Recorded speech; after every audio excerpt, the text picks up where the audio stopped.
বড় রদবদল ঘটেছে বাংলাদেশ পুলিশে। এই রদবদলে 2 জন অতিরিক্ত আইজিপি, 5 জন অতিরিক্ত ডিআইজি এবং পুলিশ সুপার পদমর্যাদার 55 কর্মকর্তাকে একযোগে বদলি করা হয়েছে।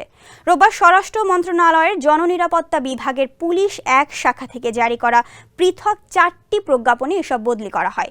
এর মধ্যে একটি প্রজ্ঞাপনে অতিরিক্ত আইজিপি পদের 2 জনকে বদলি করা হয়। আরেকটি প্রজ্ঞাপনে বদলি করা হয়েছে অতিরিক্ত 5 ডিআইজিকে। এছাড়া পুলিশ সুপার পদমর্যাদার 32 জনকে একটি প্রজ্ঞাপনে এবং আরেকটিতে 16 কর্মকর্তাকে বদলি করা হয়। এর মধ্যে পুলিশ টেলিকম রাজারবাগের উপপুলিশ মহাপরিদর্শক একেএম শহীদুর রহমানকে অতিরিক্ত পুলিশ মহাপরিদর্শক হিসেবে ঢাকার পুলিশ অধিদপ্তরে বদলি করা হয়েছে।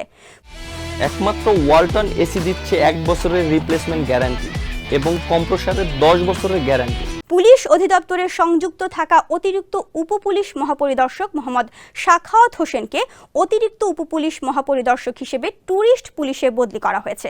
পুলিশ একাডেমি সারদার অতিরিক্ত উপপুলিশ মহাপরিদর্শক ডক্টর মোহাম্মদ আক্কাস উদ্দিন ভুইয়াকে বদলি করা হয়েছে পুলিশের অ্যান্টি টেরোরিজম ইউনিটে।